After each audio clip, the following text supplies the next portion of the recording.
औरत का घर, मायका या ससुराल। आरती, तुम्हें कितनी बार बताया है मेरे तैयार होने से पहले मेरे कपड़े तैयार हो जाने चाहिए। शादी के 22 साल हो गए हैं, लेकिन क्या यह बात मुझे रोज रोज तुम्हें अलग से बतानी पड़ेगी? तुम करती ही क्या हो पूरा दिन?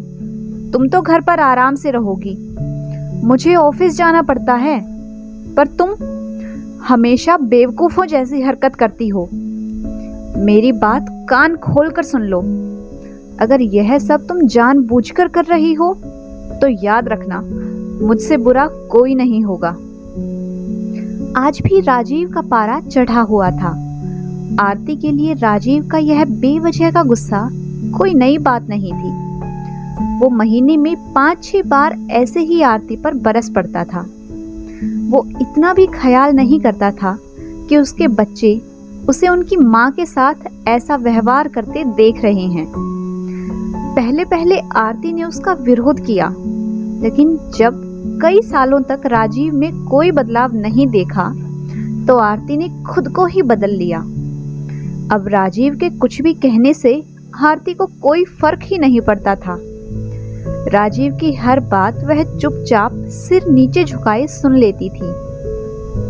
शादी के बाद आरती ने राजीव को सुधारने की बहुत कोशिश की थी, लेकिन अगर वो राजीव को ज्यादा कुछ बोलने जाती तो राजीव सीधा आरती को बोल देता था, अगर तुम्हें मैं पसंद नहीं हूं तो फिर क्यों नहीं चली जाती अपने घर?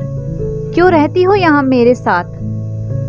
इतना सब कुछ होने के बावजूद आरती राजीव के साथ ही रहती थी, क्योंकि उसे अपने बच्चों की फिक्र थी। और आखिर वो जाती भी तो कहाँ? उसके माँ बाप की मृत्यु हो चुकी थी।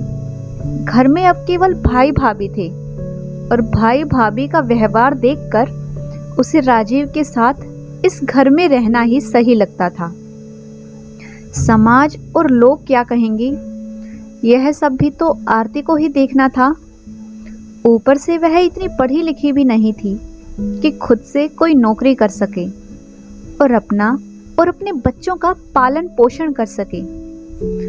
आरती को अब अपनी फिक्र नहीं थी, उसे फिक्र थी तो बस अपनी शादी लायक हो रही जवान बेटी की। आरती नहीं चाहती थी कि पति पत्नी के झगड़े की वजह से उसकी बेटी मेघा की पढ़ाई डिस्टर्ब हो।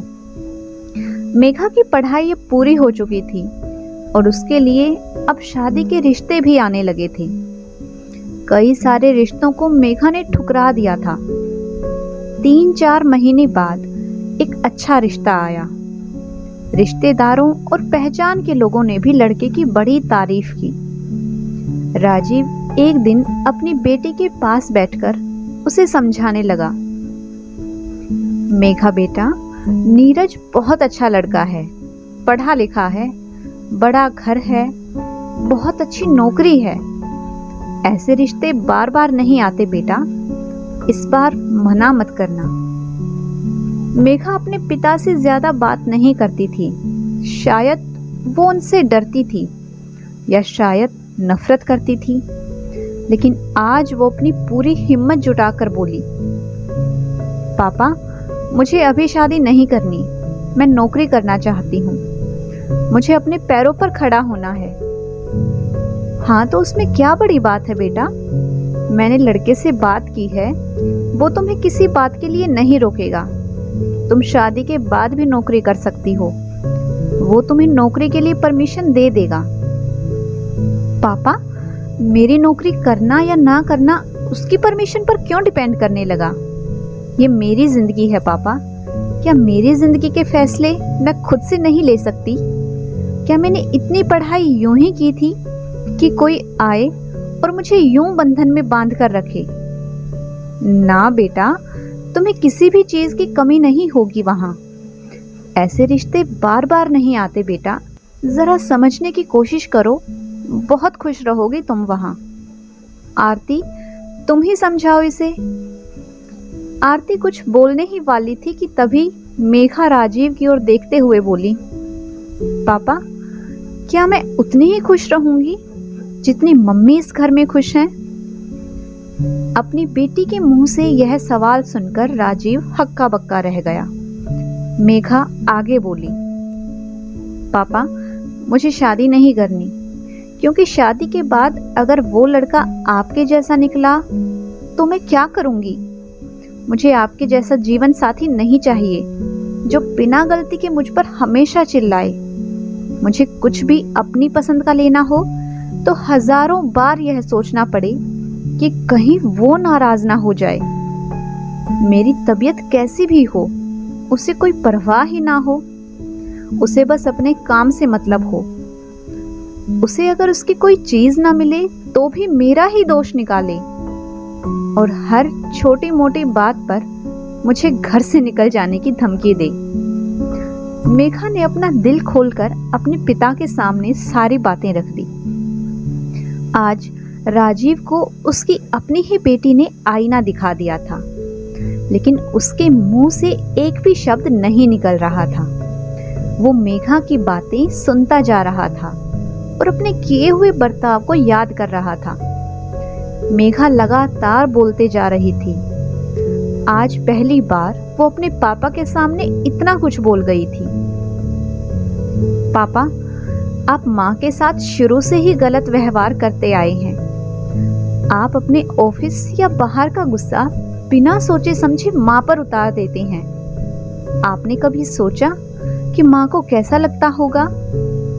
आपकी बातें सुनकर उनके ऊपर क्या गुजरती होगी?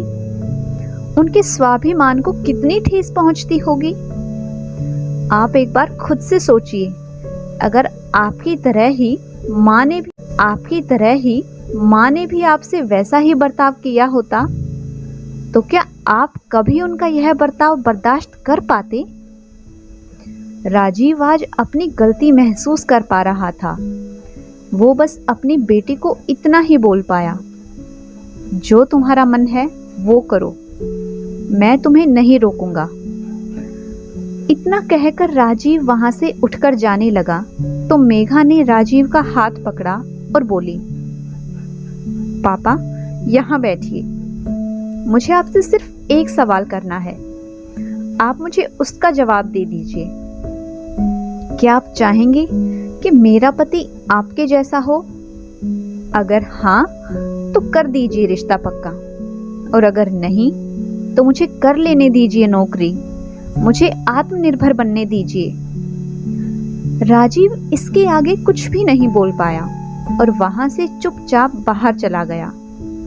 आज उसे आरती के सामने जाने में भी शर्म आ रही थी।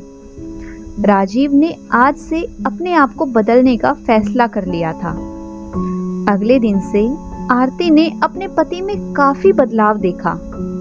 अब मेघा भी पढ़ लिखकर एक अच्छी नौकरी करने लगी थी और 2 साल बाद उसके लिए एक अच्छा रिश्ता आया और इस बार मेघा ने शादी के लिए हाँ कर दी। उसकी विदाई पर राजीव बोला, बेटा तू हमेशा खुश रहेगी, क्योंकि तेरा पति तेरे पिता जैसा नहीं है। राजीव की यह बात सुनकर आरती और मेघा की आंखों से आंसू बहने लगे। दोस्तों, हमारे समाज में लड़कियों को बचपन से ही यह बताया जाता है कि वो पराया धन है, उनका ससुराल ही उनका घर होगा। लेकिन ससुराल में छोटी सी भी गलती हो जाने पर उसे बहुत कुछ सुना दिया जाता है और साफ तौर पर हिदायत दे दी जाती है, अगर हमारे तौर तरीकों से रहना है तो ठीक, वरना चली जाओ अपने घर। प्रश्न यह है कि औरत जिस घर में जन्म लेती है वो उसका घर है, या जिस घर में वह अपना सारा जीवन समर्पित कर देती है वो उसका घर है। अगर आप सभी को आज की मेरी ये कहानी पसंद आई है तो वीडियो को लाइक कीजिए, शेयर कीजिए। साथ ही अगर आपने अभी तक मेरे चैनल को सब्सक्राइब नहीं किया है तो जल्दी से चैनल को सब्सक्राइब कर लें। Thanks for watching.